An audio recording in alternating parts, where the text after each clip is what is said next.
All right, so I just got this from UPS, Silca, the ultimate electro pump.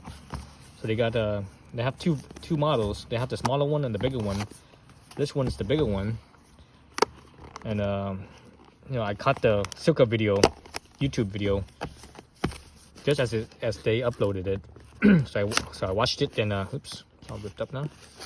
So I watched it, and they mentioned that there was only 100 available in the U.S. After that, they're not importing it anymore because of the tariffs. So I guess the first 100 that they got in the U.S., those ones were they got in before the tariffs. So anyways, oh, these error codes, that's cool. They have that. They have error codes, tell you if, you know, whatever's going on.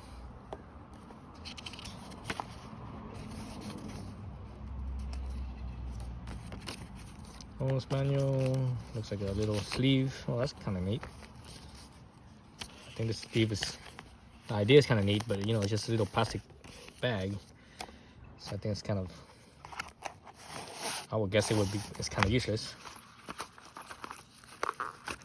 So there's the pump, pretty small. Oh, so actually it's smaller than I thought. So this, again, this one is the bigger one, the bigger version. They have a smaller version.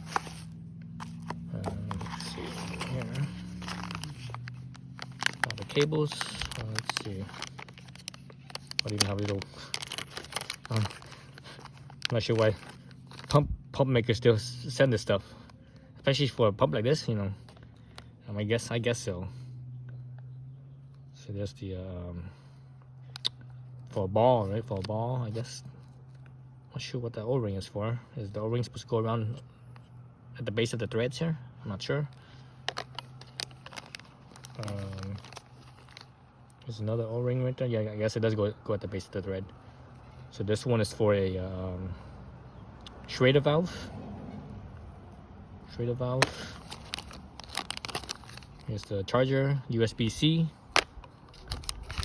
to USB-C.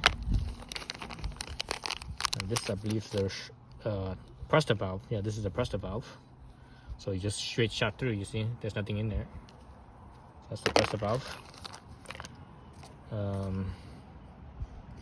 I should charge this up. You're supposed to, anything that's battery power, you should always fully charge it first before you use it, before the first time you use it anyways.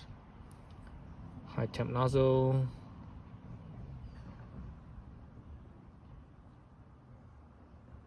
Well, that's interesting that it says this. When tire is not fully flat, start the pump before attaching the valve. Yeah, because when the tire is pumped up, so there's already pressure there, and you attach this, the pump is working against that pressure. Right? You attach this, then you turn it on, so the pump is working against the pressure initially, so it hasn't had a chance to spin up yet. So it's harder on the pump, harder on the motor. But if you start it before you attach it, the motor is winding up, so it already has momentum.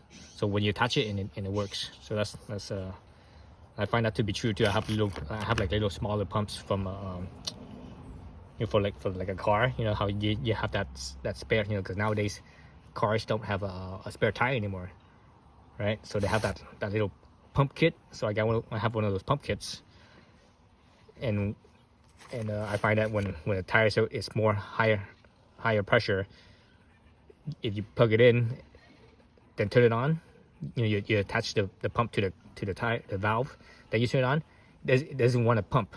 But if you turn it on first, then you attach it, then it you know, to spool up the motor, then it pumps. So this thing right here, Silca was mentioning, looks like the thing comes off. Silca was mentioning that you could oh,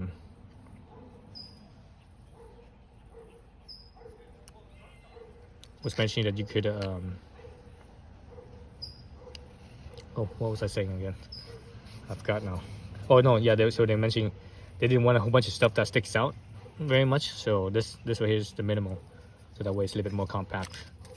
because there are other pumps on the market where the thing sticks out, you know, maybe not as much as this thing does, but it does sticks out like, you know, an inch or whatever, half an inch or whatever. So that's kind of, you know, kind of bulky.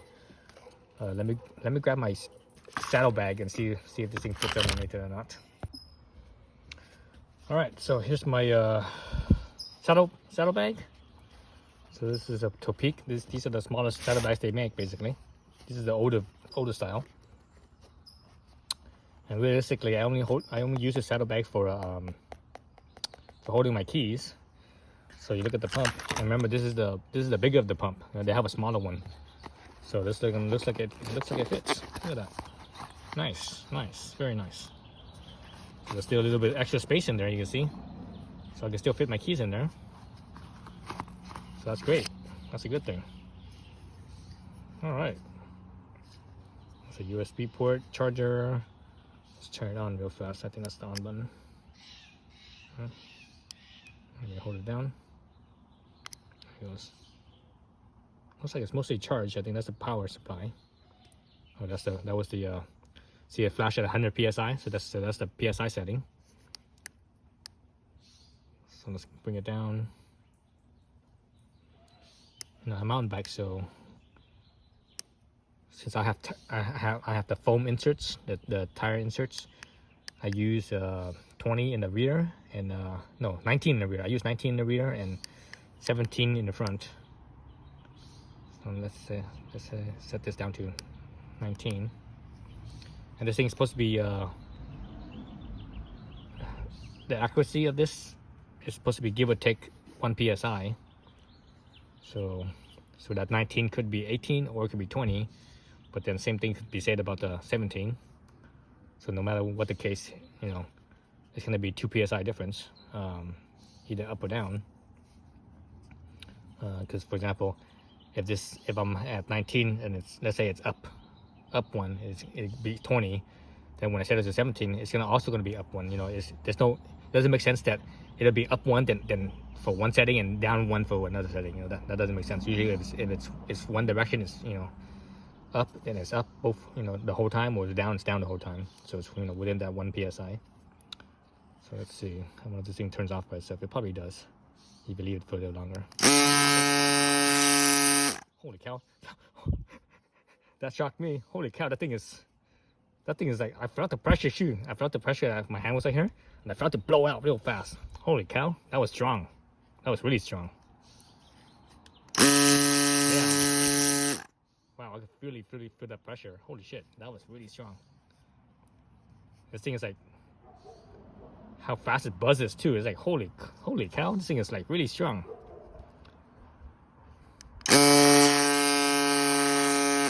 Yeah. Okay, that's pretty impressive. Pretty impressive. So the cool thing about how Silca designed this is that air intake. You know, you see here is all solid.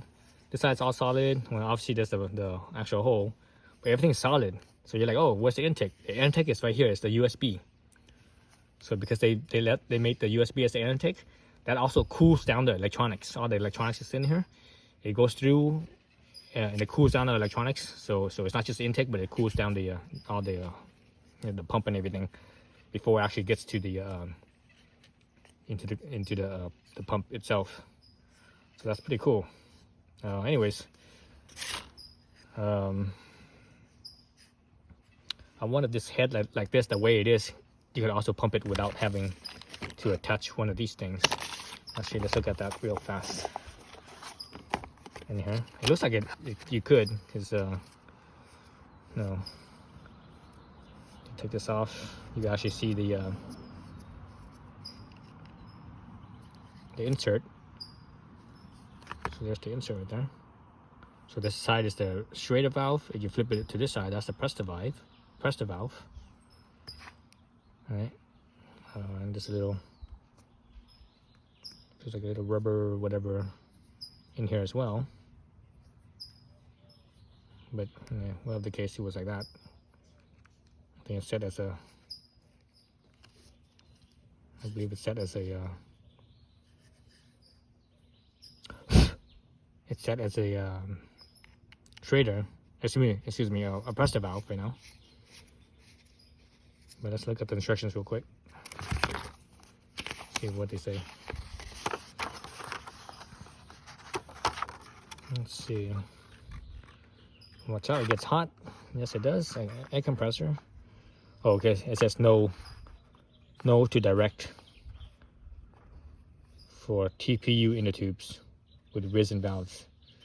Use extension hose. Oh, okay. So basically it's for those TPU tubes, right? Those really thin tubes. That's been more popular more recently.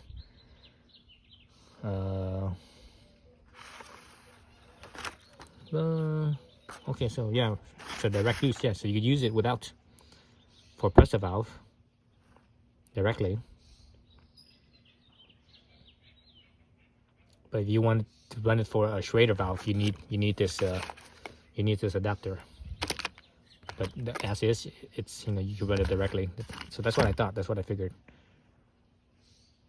So you run it directly as a pressure valve like this, or like the picture shows right here, or you could use the small adapter. Let's see. Oh, the small adapter connects to the Schrader valve. Oh, it connects like that. Oh, that's interesting. So it shows right there, just like the needle valve. It's like the needle, the one for for balls, right? For, like, you know, basketballs and stuff like that. You do the same thing. Screw it in right there. And actually, you have to use that O-ring.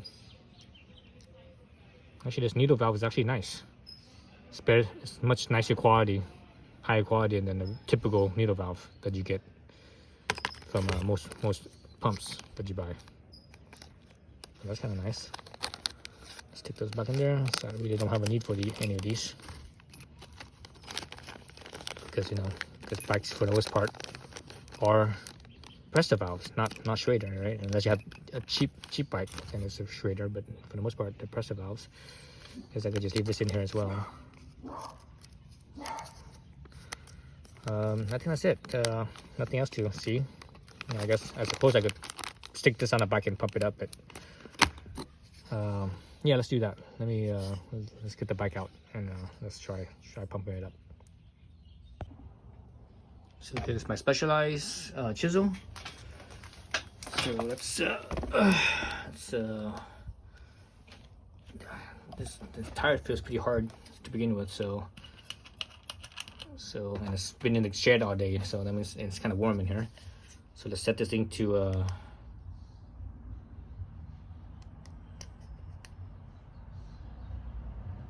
let's set this thing to 19. That's what I set the rear to, 19. So you stick it in and turn it on, right? And you're supposed to turn it on first, right? They said turn it on first. Actually, let's try it without turning it on first, because this is only 19 psi, so it's pretty light. You know, it's not like high pressure, like a road bike is. No, it tells you 19 psi, so it's already at 19. So it's nothing's gonna happen. Let's see. Oops. Let's pump it. Oh, it just turned off. It turned off because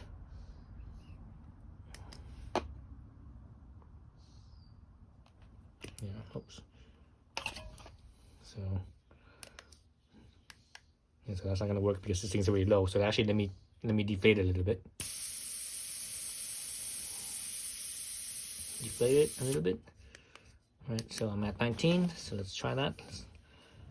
So it's at 19. Okay.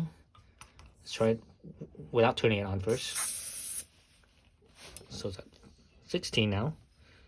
So, whoa, that was fast. Holy cow. 17 right now.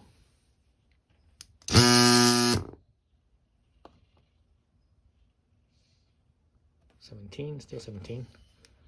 It's kind of odd. I wonder if it's because I didn't turn it on first.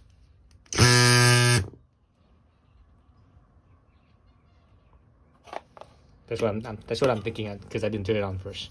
Let's try turning it on first. I think it's at 18. 17, 18. Let's try turning it on first.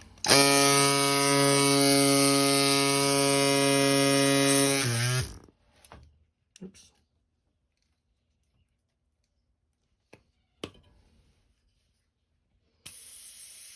I wonder if it's just because it's so close to the PSI, it's not quite reading it. Right. Let's see what it does right now. 12. Okay. Let's go.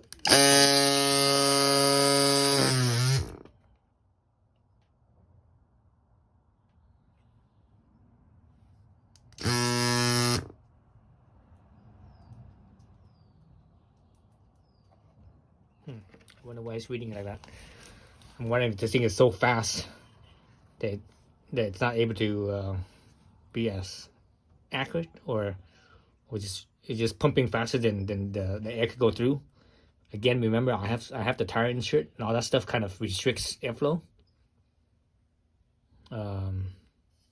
So that's what I'm thinking it is.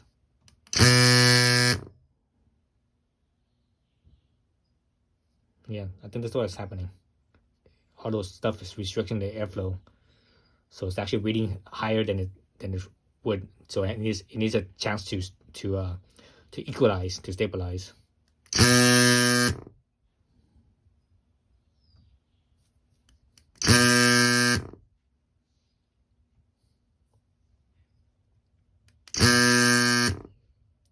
Man, the thing sure is strong though. It's like it's strong. It's really strong.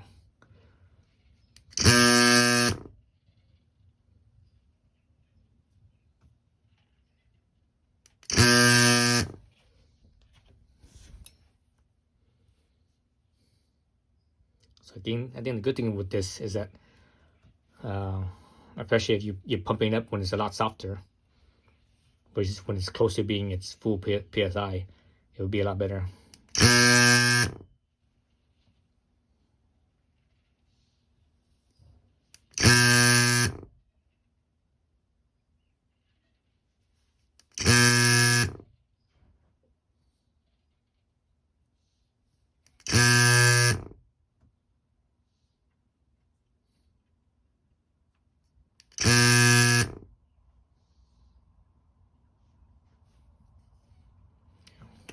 Anyways, so that was interesting.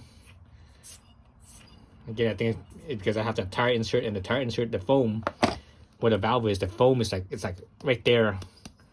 So it's kind of restricted. The airflow is kind of restricted.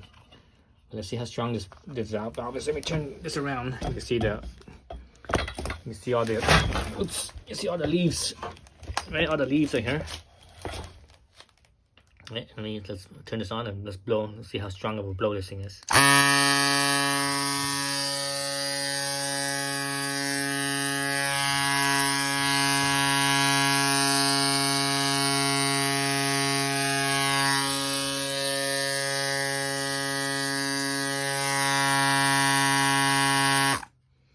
So it's pretty damn strong. Hell, there's enough vibration that when I was holding it, my hand was starting to go numb. That's how strong this thing is. Let's see. It doesn't feel warm. It didn't run for much. But anyways, yeah, that's that. Thanks for watching.